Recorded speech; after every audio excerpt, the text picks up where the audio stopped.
Bună ziua frumoși mei Capricorn, bine ați venit dragii mei, astăzi facem etalarea despre provocarea și surpriza lunii octombrie pentru voi toți cei care aveți soare, lună, ascendent sau Venus în Capricorn.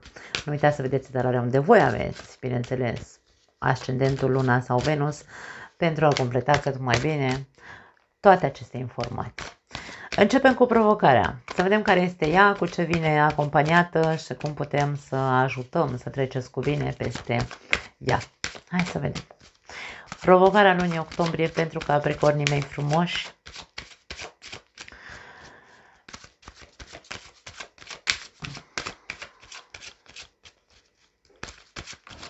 Ok, în sfârșit. 7 de bâte, dragii mei. 7 de bâte știm cu toții că este o carte de protecție, este o carte de limitări. Limitări sau limite care ni le impunem singuri sau ni se pare că ni le impun alții. În această carte nu avem niciun personaj. Aceste bâte îndreptate către această persoană pot fi pur și simplu o invenție, dacă vreți, a minții noastre, în care credem că orice din exterior ne limitează ca noi să putem să facem ceva concret. Da?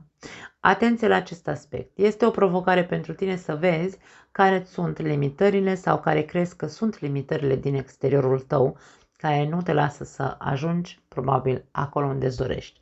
Pentru că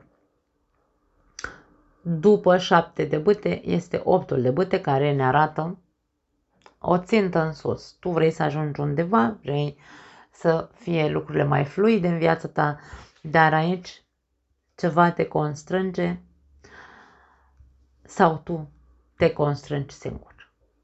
Da? E momentul să observi care sunt acele limite. Pentru alții dintre voi, poate voi trebuie aici să puneți limite cuiva care intră cu bocanci în viața voastră, care, habar n-am, vă invadează teritoriul. Tu aici trebuie să știi să te aperi. Poate fi și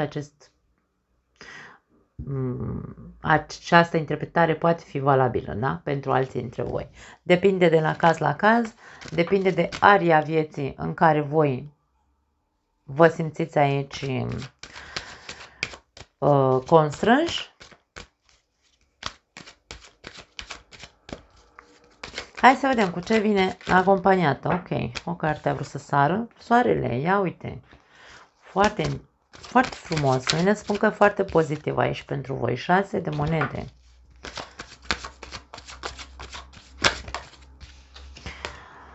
Roata norocului și 8 de cupe. Da, foarte pozitiv aici. Dă drumul. Din nou am deja-vu-uri peste deja-vu-uri cu voi. Dă drumul, domne.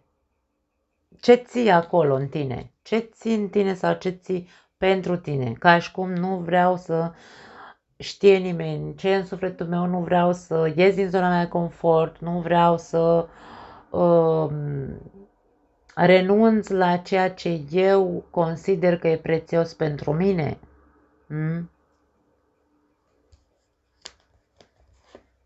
Ia uite. Pe bune? Îți place greu așa drumul? Îți place cu stres? Te-ai obișnuit cu stresul atât de tare încât nu știi să trăiești fără stres? Atenție! Unii dintre voi nu e vorba neapărat de stres, ci e vorba și despre te-ai obișnuit să fie complicat. Te-ai obișnuit să muncești foarte mult pentru a avea ceva. Și poate nu e doar despre asta. Ok. Provocarea este să-ți observi dacă ce te limitează sau ce te face pe tine să crezi că te limitează din exterior, că sunt persoane, că sunt situații, că sunt evenimente, există sau nu. Pentru că tu ești cu garda sus aici, crezând că toată lumea are ceva cu tine, că toată lumea vrea să-ți facă ceva. Atenție! Dacă e vorba despre limitele tale, nu vin din exterior, sunt ale tale. Eu mă simt limitat, domne, nu pot să ies sau să trec peste anumite, nu știu, uite, aici ce consider eu că mi-aparține, da? Nu pot să trec peste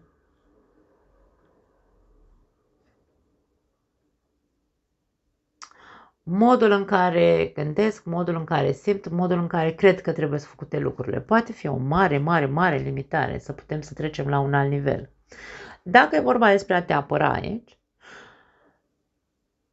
aici e vorba despre, ok, dacă tu crezi că dacă stai în banca ta și nu impui limite celorlalți, o să-ți fie mai bine, dimpotrivă, tu știi cum se simte.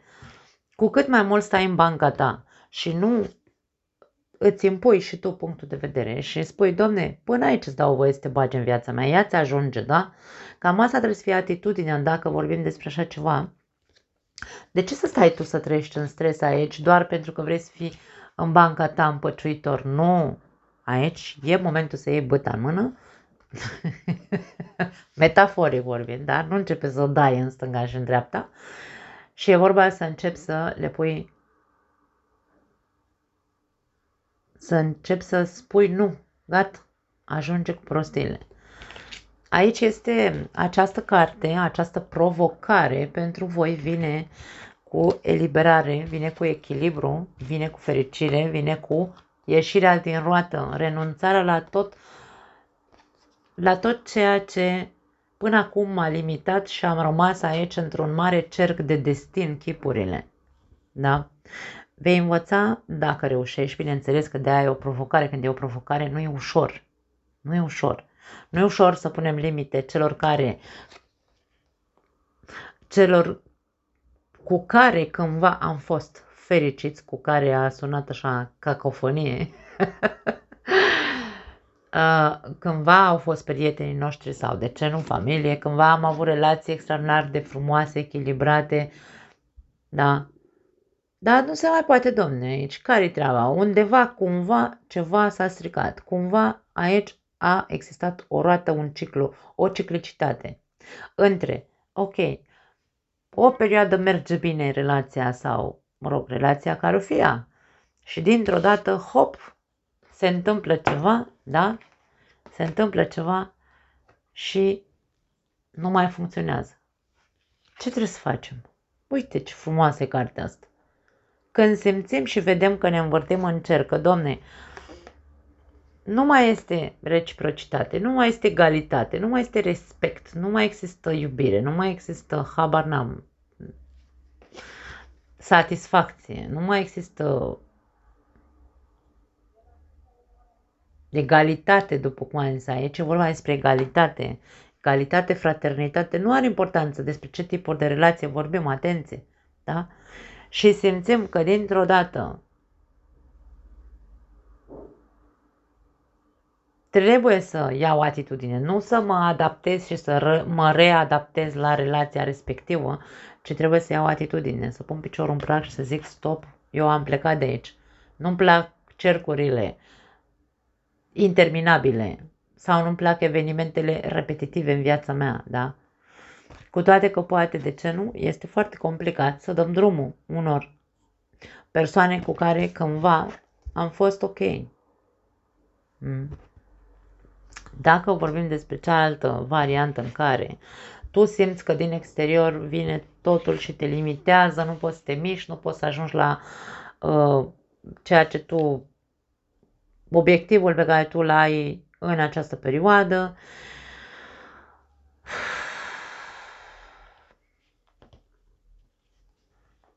soarele vine cu optimism în primul rând, vine cu încredere, vine cu conștientizare, vine cu lumină, da? Ne iluminează dintr-o dată așa. Și de-aia am spus că este important să ne observăm dacă este doar o părere de-a noastră, în care viața mă limitează, eu nu pot să mișc nimic pentru că, nu știu, uite, guvernul, mama, tata, habar n-am ce ne spunem fiecare dintre noi, observă-te și vezi dacă atitudinea asta este reală sau nu, pentru că aici tu este imposibil să nu vezi. Imposibil. Dacă n-ai văzut până acum, vei vedea acum, începând cu această lună, da? Dacă limitările astea sunt doar temerile tale, sunt ale tale, tu ți le impui pentru că te-ai obișnuit cu o viață grea, domne, cum am zis până acum, mai înainte, pardon, sau dacă, într-adevăr, sunt din exterior. Dacă sunt persoane sau evenimente din exterior care te limitează, e momentul să le vezi. Care este, hai să spunem așa, cântărește-le. A? Care e dificultatea acelor limitări? E momentul să începi să vezi acest aspect. Cântărește limitările și zici, ok, nu pot să mă mișc acum. Poate e momentul să mă adaptez la circumstanțele din viața mea. Dar asta nu înseamnă că eu nu trebuie să văd aceste limitări dacă sunt sau nu reale și cât sunt sau nu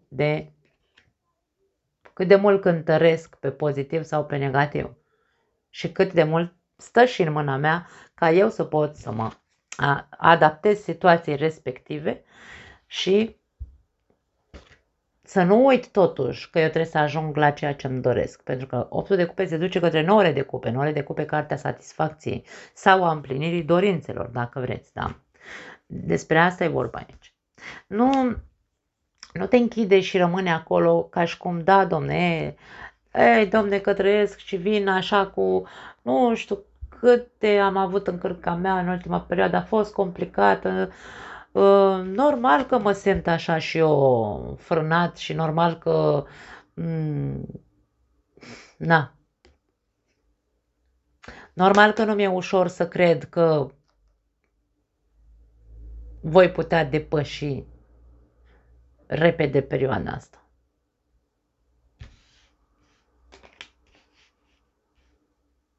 Ideea e că dacă 7 de băte e o frână,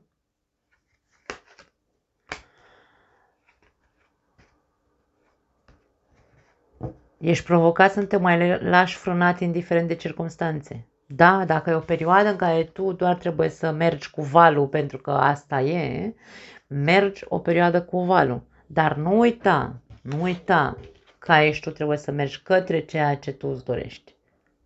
Nu rămâne. Nu te lăsa limitat mult timp. Adaptează-te acum, dar du-te către ceea ce inima ta își dorește, da. Foarte interesant. Hai să vedem surpriza. Surpriza lunii octombrie pentru Capricornii mei frumoși. Uite așa e joata norocului, dragii mei, la voi. În această lună octombrie, la voi, ceva se va schimba.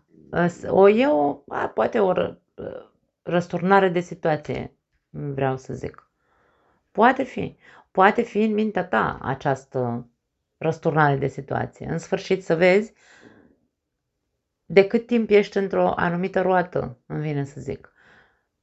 Să vezi acele tipare care te duc mereu în același punct sau te duc mereu în a repeta o anume situație, eveniment, circumstanță sau se repetă pur și simplu pentru că ori eu îi permit să se întâmple această roată, da? Acest eveniment îi permit, nu-i pun o frână și zic gata, domne, ori aici vorbim despre îmi dau seama că trebuie să schimb și eu ceva la mine ca să pot să nu mă mai las așa să consider că tot ce mi se întâmplă mi este destinat. Pentru că e cartea destinului. Mulți dintre noi credem că dacă am dus o viață complicată aici sau, mă rog, ultimii ani cel puțin au fost complicați, cu foarte mult stres, cu foarte multe greutăți, cu excese peste excese, cu, nu știu, și asta este realitatea pe care noi credem că trebuie să o trăim pentru că n-am avut o viață ușoară, o numim destin, o numim o viață blestemată și nu e despre asta.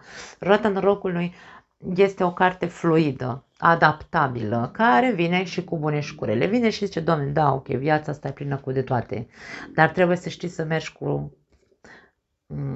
Să știi când ești în apă și ai obosit și nu mai poți să noți, trebuie să știi să faci pluta ca să te poți odihni. Cam asta este fluiditatea cu care vine această carte. În momentul în care vine o problemă, un eveniment care ne răstoarnă, ne dă viața peste cap, aici e vorba despre ok. Acum învăț să respir. Acum învăț să văd ce fac, cum să fac să mă adaptez situației respective, pentru că niciodată nu o să-mi fie doar rău, niciodată nu o să-mi fie doar bine. Viața este în continuă mișcare, ni se poate întâmpla, pot veni evenimente în viața noastră în orice moment, de orice natură poate fi evenimentul. Așadar, surpriza este că, probabil, unii dintre voi în sfârșit înțelegeți că acest destin pe care voi îl considerați că îl aveți, nu e, domne, chiar așa, că stă și în mâinile voastre să schimbați ceva sau să deveniți, să știți, să curgeți cumva cu evenimentele. Hai să vedem cu ce vine. Uite, 8 de băte, foarte, foarte pozitiv văd eu aici lucrurile la voi. 10 de spade se termină. Aici vorba despre mesaje. Mulți dintre voi veți primi mesaje, dragii mei, care în sfârșit vă vor face să treceți la acțiune, care în sfârșit, da, acțiune, poftim, acțiune, toate cărțile astea sunt de acțiune.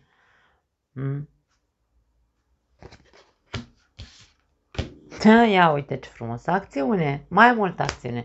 Deci aici vorbim despre foarte mulți dintre capricorni care surpriza este una care aduce comunicare sau mesaje către voi și care va face ca în voi să se schimbe ceva. În interiorul tău se va schimba ceva.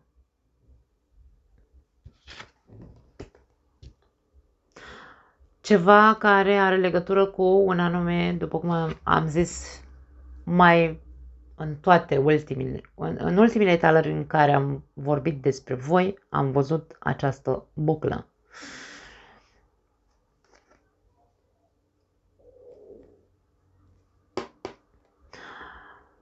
Toate aceste mesaje care vin către voi au rolul de a vă face conștienți că trebuie să schimbați situația asta sau senzația sau să vă ridicați pur și simplu de la pământ. Da. Nu veți mai considera că sunteți o victimă a sorții sau a destinului. Mesajele astea, rolul lor ăsta este. În a vă face să vă dați seama că nu sunteți victima destinului, ci că în mâna voastră sau în atitudinea voastră, în curajul vostru de a acționa cu capul sus, mă ridic de la pământ cu capul sus, m-am scuturat și am ieșit. Am ieșit din acest sentiment de victimă și e ca și cum aici